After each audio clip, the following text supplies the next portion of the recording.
hadirin wal hadirat yang dirahmati oleh Allah Subhanahu wa taala, maka langsunglah kita beranjak kepada acara yang selanjutnya, yaitu tausiah atau ceramah agama, yang mana penceramah kita pada malam hari ini ada dua. Yang pertama yaitu Al-Habib Muhammad, anak daripada Al-Habib Umar bin Muhammad bin Salim bin Hafid, dan yang kedua nanti Al-Habib Musa Al-Kazim bin Ja'far As-Suggaf. Untuk yang pertama Al-Habib Muhammad ibn Umar ibn Salim bin Muhammad bin Salim bin Hafid, yang akan diterjemahkan oleh Al-Habib Ibrahim bin Hamid As-Suggaf. Untuk beliau berdua kita persilahkan. Uskuru salata ala nabi.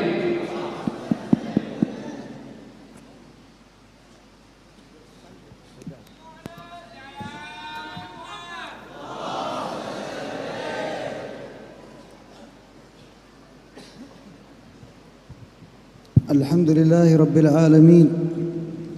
Segala puji bagi Allah, Tuhan alam semesta. Wa sallallahu wa sallama ala sayyidina Muhammad man fi hubbihi ijtama'na wa bidinihi intasarna. Dan salawat serta salam tercurah kepada Sayyidina Muhammad, yang karenanya lah kita semua berkumpul di sini, dan karena agamanya kita semua menjadi menang. Sallallahu alaihi wa ala alihi wa sallam. Salawat Allah serta salam tercurah atas beliau. Man bihadihi hadallahu ibadah. Kepada orang yang dengan keberadaan beliau Allah Ta'ala memberikan hidayah kepada hamba-hambanya. Wa ahsana fina balaghahu wa irsyadah. Dan beliau menyampaikan dengan baik terhadap apa yang telah disampaikan dan yang telah beliau tunjukkan. Walaulahu lama arafa ahadan as-sa'adah. Jikalau bukan karena beliau, tidak ada seorang pun yang mengetahui, memahami makna kebahagiaan. Fal akhlaq allati tas'ad biha al-insan lam tatajalla fi insanin kama tajallat fi sayyidina Muhammad. Akhlak yang biasa ada pada diri seseorang tidak pernah nampak sebagaimana nampaknya akhlak itu pada sosok Nabi Muhammad sallallahu alaihi wasallam. Wa idza nadarna ila ma'na al-akhlaq wajadna أن الأخلاق لا يمكن أن تكون من غير دين ولا يمكن أن يكون مبدأ للأخلاق من غير دين. Jikalau kita mengamati kepada perihal akhlak, maka kita akan memahami bahwasanya akhlak itu tidak akan bisa diperoleh atau berdiri tanpa memahami agama. وثمة رابط بين الأخلاق والدين وهو يوم الدين أو يوم القيامة. Dan sebagaimana kalian semua mengetahui bahwa akhlak itu penting di hari agama, yaitu hari pembalasan, yaitu hari kiamat. فإذا نظرنا إلى يوم الدين أنه اليوم الآخر فهو يوم الدين، وإذا نظرنا إليه أنه يوم سامي فهو يوم أخلاقي. نظرنا إليه أنه يوم الدين اليوم الآخر وهو يوم الدين. Apabila kita memandang kepada hari akhir, maka maknanya itu adalah hari pembalasan. وإذا نظرنا إلى أنه يوم يكون فيه الجزاء ويوم يجازى فيه المحسن على إحسانه والمسيء على إساءته فهو يوم أخلاقي. Dan apabila kita memahami makna agama itu adalah makna pembalasan, di mana seseorang yang baik akan dibalas dengan kebaikannya, maka itu disebut dengan hari akhlaki.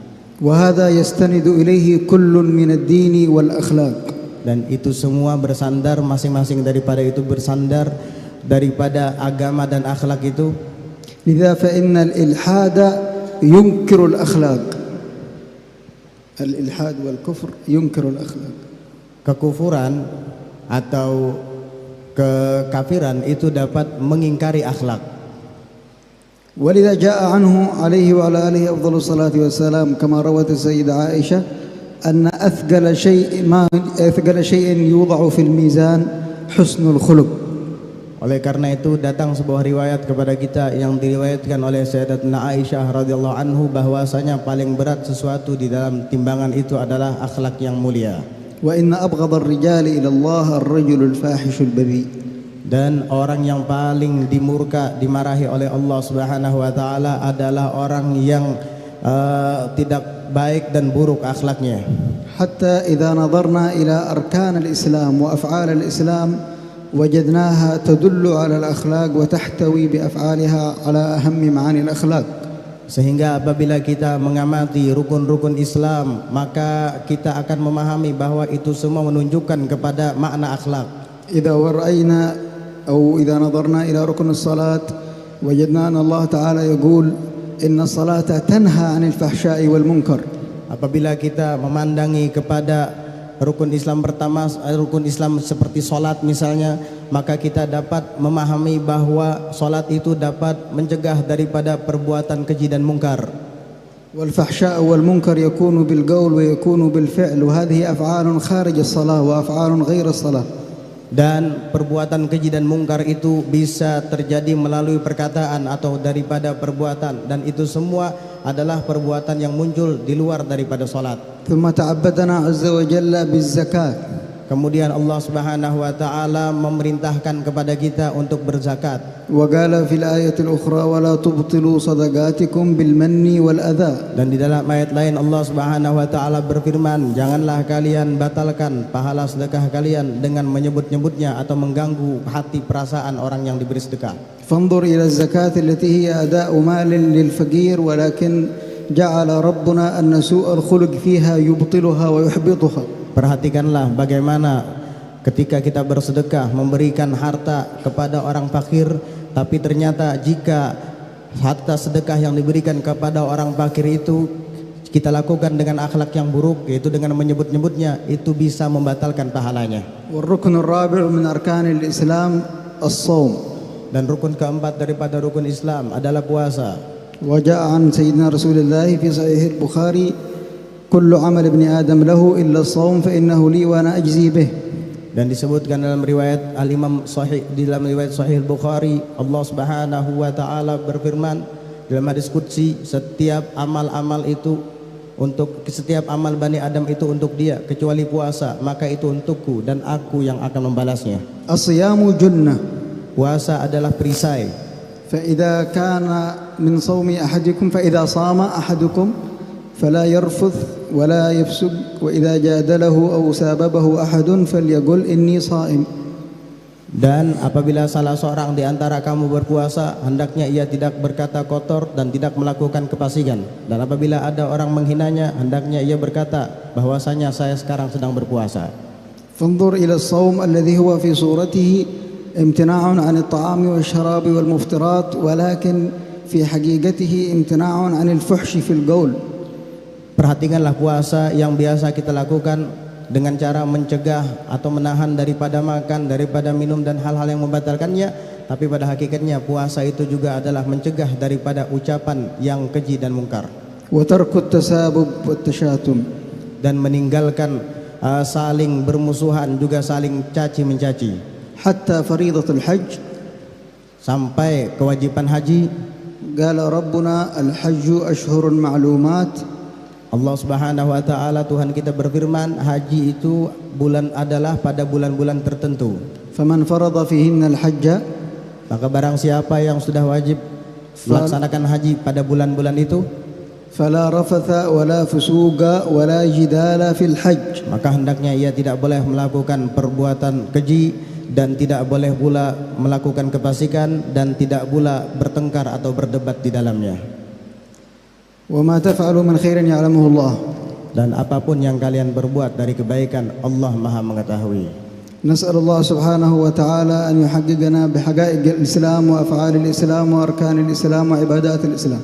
Mudah-mudahan Allah Subhanahu wa taala memantapkan kita untuk bisa memahami Islam, rukun-rukun Islam, dan mengamalkan apa yang ada di dalam Islam. ونسأله سبحانه وتعالى أن يرزقنا بمحبتنا بسيدنا رسول الله وتعلقا في قلوبنا بسيدنا رسول الله ومشابهة بأخلاقنا بأخلاق سيدنا رسول الله. Dan mudah-mudahan dengan berkat kecintaan kita kepada Rasulullah sallallahu alaihi wasallam, Allah taala karuniakan dalam hati kita rasa keinginan untuk terhubung dengan Nabi Muhammad sallallahu alaihi wasallam, dan Allah taala karuniakan akhlak yang serupa dengan akhlak Nabi Muhammad sallallahu alaihi wasallam. فإن من تخلق بأخلاق رسول الله رضي عنه الله. Dan karena sesungguhnya orang yang berakhlak dengan akhlak Nabi Muhammad sallallahu alaihi wasallam, maka sungguh itu adalah yang terbaik untuknya. وإذا ازداد محبة لسيدنا رسول الله رأى رسول الله. Dan apabila ia semakin bertambah cintanya kepada Rasulullah sallallahu alaihi wasallam, maka ia kelak akan melihat Rasulullah. وازداد بذلك إيمانا وإسلاما وتخلقا بالأخلاق الحسنة. Maka dengan melihat Rasulullah itu kelak ia akan semakin bertambah keimanannya, akhlaknya dan cintanya kepada Nabi Muhammad sallallahu alaihi wasallam. نسأل الله سبحانه وتعالى أن يخلقنا وإياكم بخلقه. Mudah-mudahan Allah Subhanahu wa taala jadikan kita semua cinta kepada Nabi Muhammad. وإذا استعرضنا ما له من أخلاق فإنني نترك الوقت لسيدي موسى الكاظم ليفيدنا ويتحفنا. Jika kita ingin panjang lebar berbicara tentang akhlak, maka biar kita serahkan saja kepada Al-Habib Musa Al-Kazim untuk menjabarkannya nanti. نسألك يا ربنا أن تصلي وتسلم على حبيبك ونبيك عبدك ورسولك سيدنا محمد الذي بعثته رحمة لكل الخلائق والأمم.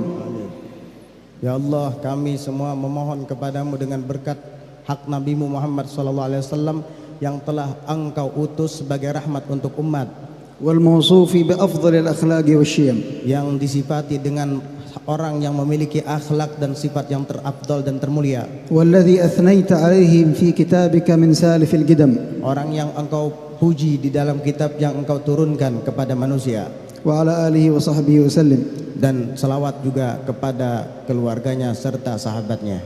وتكلمت امتثالا لأمر سيدي قريش باه هارون والعفو منكم. Dan sebagai penutup saya di sini menyampaikan bahwa saya berdiri karena melaksanakan perintah Habib Quraisy Baharun.